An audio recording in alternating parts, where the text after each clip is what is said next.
my background actually is Catholicism. I was raised in the Catholic Church. So my background is primarily related to Bible studies with priests and things associated with Catholicism. I wasn't necessarily raised too much in the Protestant and denominational world.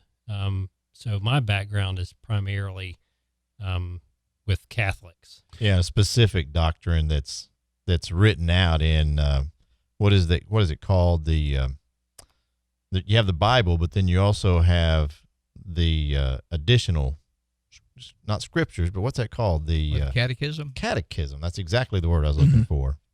Do you mind talking about your conversion a little bit, or is that something you'd rather keep? Mind. As far as your conversion, what helped you the most to see the concept of like one church? So I was the product of dating evangelism, which maybe some people are aware. I'm going to interrupt you 1 second. I hope that everybody can still hear. And so I know the video is looking a little funny right now. I'm working on that. But hopefully you can still hear everything. But we do see the video. We're working on that. So I found my bride in high school, and she was a member of the church, raised in the church. So I didn't even attend the Lord's church until I was a senior in high school. And then after being a senior in high school, attending enough that it just became obvious to me. So I was baptized when I was 19 during the summer of I guess that would have been summer after my sophomore year of college.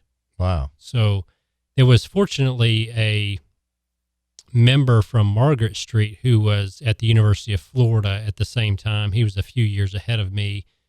And so even though my wife and I didn't go to the same college, I went to the University of Florida in Gainesville, and then a year later she went to Harding University in Arkansas. Mm-hmm. So when I was in Gainesville, I was essentially by myself, even though we were still together as a couple. But fortunately, there was a member from Margaret Street that I knew and had met because of the connections there, that I attended church with him in Gainesville. And like I say, the studying, it just became obvious what was required of me to do it. I was baptized as an infant, have no memory of being baptized. I say baptized, sprinkled as an infant. But that was my background. I didn't really know exactly really anything. I'll tell you, when the revelation hit me, how little I knew.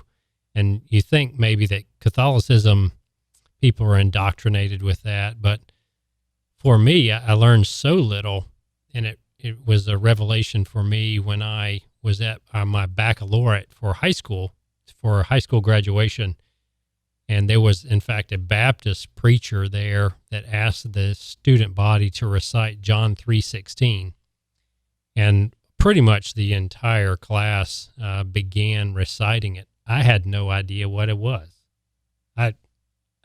He says John 3:16, which I'm sure the vast majority of people know is their first memory verse, and know at least, it's the sign that people put behind home plate in baseball games. Oh, yeah. So that was my revelation of, I know virtually nothing about Christianity. And so at that point you get kind of, and if you know my personality, it is one of, I don't like being in the, being ignorant of things. So I began studying on my own, in addition to attending services, Bible class, and eventually, you study enough. It takes 10,000 hours to become an expert in something.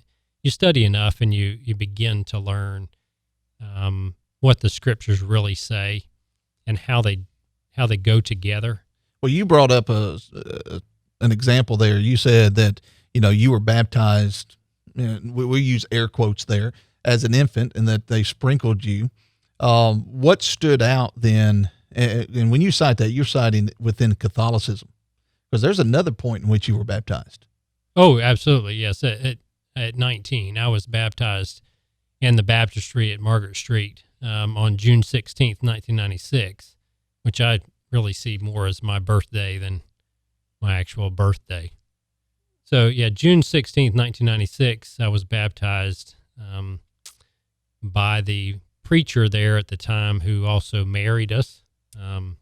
So I have fond memories of that. Yeah, I was immersed in the baptistry. And so what's the distinction between when you were an infant and to, you said June 16th, 1996? That's right. Yeah. What was the distinction? Like, what stood out to you and said, all right, I need to go to that baptistry?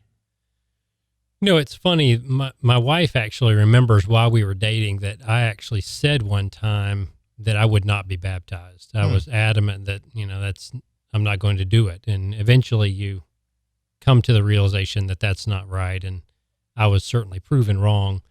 But the difference is obvious. The conversions in Acts are all believers. They've heard the word. They've gone through the what we affectionately term the steps of salvation. And there are no examples at all of infant baptism or infant being sprinkled. So the conversion and the difference is enormous in the sense of hearing the word, understanding it, knowing what it means for your life, deciding for yourself that I'm not going to live that old life anymore, determining that instead of living for myself, I'm going to live for Christ, and then understanding that in order to obey him, you have to be immersed, just go into the watery grave as he went into the grave. So it's an enormous difference. To even use the same word seems problematic.